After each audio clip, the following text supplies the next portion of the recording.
Hello there, dear friends, and welcome once again to the Relaxed Fantasy Review. Today, we're going to be talking about spellcasting, specifically high-level sorcerer spells. We're talking about 6th-level spells this time. 6th-level spells come online when the sorcerer reaches level 11. What kind of supremely powerful magic are you going to get in the second half of the game? You're out of tier 2, you're into tier 3, and you get these spell slots that you can only use once per day until the very, very late parts of the game. So 6th-level spells matter. They are very, very strong, and sorcerers, of course, with their meta magics, can extend, empower, heighten. They can do all sorts of crazy things to their magic. And they have such a small spell list that these choices matter even more. So, what do you pick? I've chosen a top 5 list of sorcerer spells that I think all sorcerers should consider. Starting off with number 5, a special spell straight out of Fizban's Treasury of Dragons, Platinum Shield. Platinum Shield is a bonus action spell, which you can cast on yourself or a creature nearby, and you concentrate on it and it lasts for a minute. While you are concentrating on this spell, the creature you have designated has a couple benefits. First, they have half cover, which effectively means a +2 to their AC, which is cool, that's awesome. Next, they are resistant to the basic draconic elemental damage types: fire, cold, lightning, acid, poison. So now they have a bunch of damage resistances, which is nice as well. Finally, they have the Evasion feature, which means that if they are making a dex save against a creature's spell or attack or whatever, and they would normally take half damage on a fail, and or half damage on a success and full damage on a failure. Instead, they take half damage on a failure and no damage on a success, which is, like I said, the evasion feature that rogues get anyway. It's a good power. It's an absolutely amazing power. What's even better about this, like I said, it's a bonus action to cast, but on subsequent turns, if you're still concentrating on it, you can bonus move it. Bonus action move it to another creature. So if someone's in trouble, you can do this, and then if they are fine and someone else is in trouble, you don't have to spend another 6th-level spell slot if you even had one. Just move it over, as long as you're still concentrating, and that's something sorcerers are very good at doing. You've just got this fantastic defense. The theme is very clear here. This is something that helps people fight dragons and resist their breath attacks. So all in all, very, very good spell, just in general, as a defensive maneuver, and it works well in the action economy as well. The next thing I would recommend is Tashas' Otherworldly Guise. This is a very interesting buff spell that turns someone into a combat machine with very specific powers. First of all, you have to choose when you cast Tashas' Otherworldly Guise. It's a concentration spell, lasts a minute, and you choose either to be designated from the higher or the lower planes. Depending on which one you pick will affect how empowered you are. For example, if you choose the higher planes, you are now immune, not resistant, immune to radiant and necrotic damage and the charmed condition. So, a couple damage immunities and a condition immunity, very nice. If you choose the lower planes, then you get resistance to fire and poison damage instead, and you're immune to the poisoned conditions. So immunity to those damage types and immunity to a condition. All good stuff so far. Next, you get a flying speed, a 40-foot flying speed for the duration of the spell. 40 feet, not a bad flying speed at all, so that's great. You also get a +2 to your AC, which is specifically stated. It's not half cover, it's an AC boost, but those things basically mean the same thing anyway. So, also powerful. But the real crux of this is when it talks about how you can handle combat. See, this form is specifically meant for combat, weapon combat. You've got the damage resistances, you've got the flying speed, but then, when you start attacking with a weapon, it specifies weapon, you can use your spell casting modifier to do it instead of strength or dexterity. We've seen this before. We've seen Shillelagh with its wisdom-based weapon attacks. We've seen the Hexblade Warlock, who hasn't heard anything about that before, with its charisma-based weapon attacks. We've even got a couple Artificer classes that can use their intelligence. And the Blade Singer, who loves to be in combat, who also wants their intelligence to be high for their AC.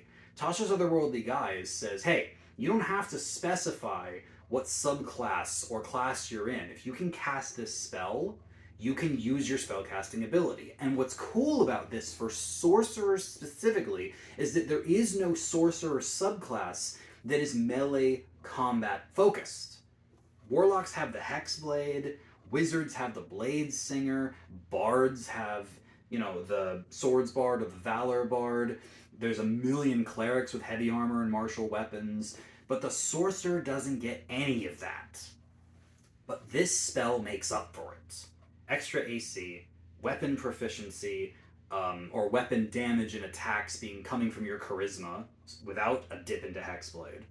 And as a bonus to all of this, you also get extra attack. When you attack, you get to attack twice. If you already have the extra attack feature, then this doesn't do anything, but a sorcerer isn't going to have extra attack. So for a sorcerer to buff themselves up with AC, flying speed, damage immunity, or using their charisma for weapons, getting to extra attack, like this just oozes combat prowess. And some people are like, well, why would you want to have a sorcerer in combat? Well, maybe you don't have a choice. Maybe you're in a party with a Hexblade and a Blade Singer, and suddenly you've been thrown into a situation where you have to stand toe-to-toe in combat. You've got to pick up a staff, you've got to pick up a sword, you've got to pick something up and fight. This spell fixes the problem. You now are going to be much, much more powerful. And for a whole minute, or I guess if you want to meta magic, you get 2 minutes. Why not? It's a good spell, and I think it deserves a spot on the sorcerer's list. Now, let's say that you need to defend yourself even more so. Let's say AC boosts and damage immunities aren't enough. Enter Globe of Invulnerability. Globe of Invulnerability is a spell you cast, you concentrate, and it creates a shield around you. 10 feet of protection. A bubble, if you will. This Globe of Invulnerability doesn't stop things from entering it. It's like attacks can still get through it, what have you. But magic can't. You cast it at 6th level. Any spell of 5th level or lower does not get through your globe. And it's not just you, it's your allies that are close to you as well. There are some features, paladin, auras, and other spells like that, which give creatures advantage on saves or resistant to damage, but they have to cluster around, which makes AoE attacks kind of... It's a weird imbalance in the game, where you want resistance to damage, you gotta stay close, but then the AoE hits all of you, so even if you've got resistance, like you want to spread out against that kind of thing. Globe of Invulnerability says, oh nay nay. If we cluster together in this 10-foot bubble, now that fireball isn't going to hurt us at all, because it can't get through the globe. Doesn't matter about our saving throws, it just doesn't hurt us. It even negates long-lasting AoEs. If you've got to walk through Sickening Radiance, or anything that is 5th level or down, it just doesn't affect anyone inside this globe. So walking through magical traps, walking through magical spell attacks, all of it, the Globe of Invulnerability keeps you safe. Now, obviously, someone could still walk up to you and hit you with a sword just fine. But what better use if you're in a magic versus magic duel for taking out a spellcaster and being immune to their power than a Globe of Invulnerability? It is one of the best defenses in a magic scenario. But we've talked about defense a lot. The Platinum Shield, the Otherworldly Guys, and of course, the Globe of Invulnerability. What about attacking? Come on, we're 6th level. We must have something that can do attacks, and yes, you do. You have one of the most, depending on what circle you run in, over or underappreciated spells in all of D&D. It's a very mixed bag, but I love this spell. Disintegrate. Disintegrate is a single shot. You point it at a creature, and they make a saving throw. They fail it, they are going to take 10d6 plus 40 damage. 10d6 is about 35 damage, but a flat 40 on top of that. So it's a single target 75 points of damage. One of the reasons this spell isn't liked by some folks is that it's a save or suck. If a creature succeeds their save, they don't take half damage. They just take no damage. Disintegrate either hits or it doesn't hit. It's a dex save, so that kind of makes sense. It's just a single disintegration shot, and if you dodge it, it doesn't hurt you. But if it hits you, it's going to do massive damage. But it goes on from there. If you kill a creature with this, like it takes all their hit points away, they instantly die and are disintegrated along with everything they're carrying other than magic items. Their clothes, their gear, all of it just turns into powder. They also cannot be resurrected from a disintegration by anything that isn't a 9th level spell, a wish spell or true resurrection. That's it. Nothing else can do it. But even that pales in comparison, in my mind, to what Disintegrate's true power is. It doesn't have to target a creature. Get this. You cast Disintegrate, and you point it at an object. Any large or smaller objects will immediately be disintegrated by your beam. No save, no attack roll, nothing. It's just, that thing needs to be destroyed. It is now destroyed.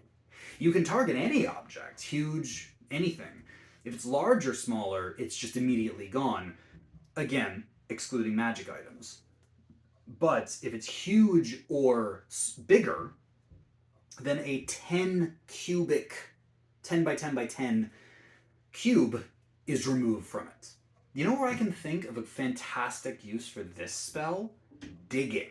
Imagine this for a moment. You've got some weeks of preparation and you need to tunnel in somewhere.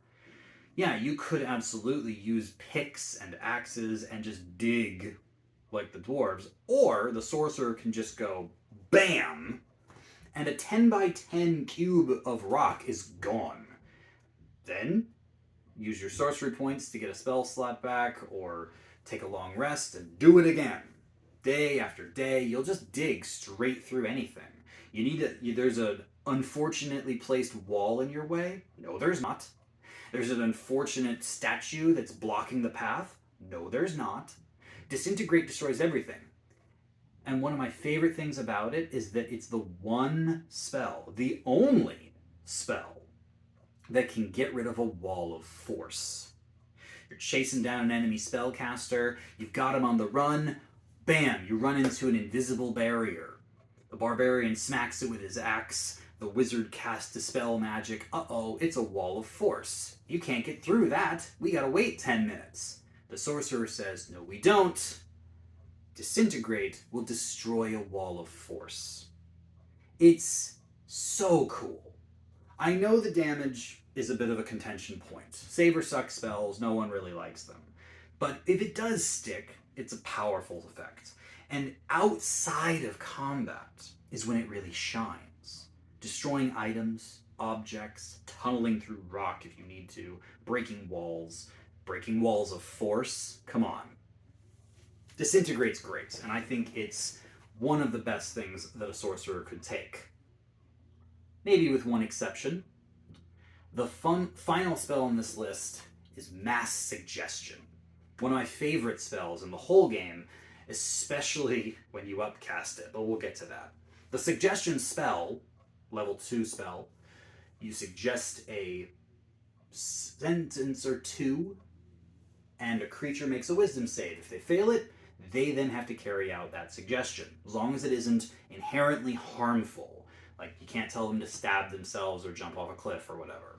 Mass Suggestion takes us to the next level by targeting 12 creatures, and all of them have to make the save. And any ones who fail have to follow this order for 24 hours. And again, it's a suggestion. The idea here is that they think they came up with it themselves. They are committed to this idea, whatever it is, as long as it isn't suicidal. They will do it to the best of their abilities. This can just end combat encounters. A whole group of enemies shows up. You mass suggestion them, hey, I think you all want to go home and have dinner. Guess what? Most of them, the ones who fail their wisdom save, want to go home and have dinner. Hey, I think you all should spend the next 24 hours digging down into the ground with your fingers looking for gold. Unless you're standing above a gold mine, they're going to be digging for 24 hours. Not bothering you. It's such a powerful spell, and the greatest part about it is that you can upcast it and do crazy things because the time limit extends. 7th level spell, 10 days. 8th level spell, 30 days. You cast it with a 9th level spell slot way up at the top tier of play. A year-long suggestion. Imagine this. You get the city council to agree to meet you and your party. You subtle spell mass suggestion, so if you fail it, no one notices. And then all of a sudden, you make a suggestion. The whole council should follow your orders for the next year. Even if it doesn't stick with everyone, several of them are suddenly under your pull. That is a campaign shifting spell. The amount of power you can wield with a well-placed mass suggestion is limitless. You can just end combat, you can end entire organizations, and take over massively powerful situations with one spell that you learned at level 11. Obviously, upcasting it makes it much more powerful, but this is one of the greatest scaling spells out there. And you learn it right here, and I think any spellcaster should take this, but a sorcerer with their high charisma, this is perfect for them. Mass Suggestion is a broken spell, and I think that it is a must-have, along with all these others, which are great, but that one is perfect. This has been the Relaxed Fantasy Review. If you enjoyed the video, please like and subscribe down below, and keep your eyes peeled for more spellcasting reviews coming down the line soon. Have a good one, my friends.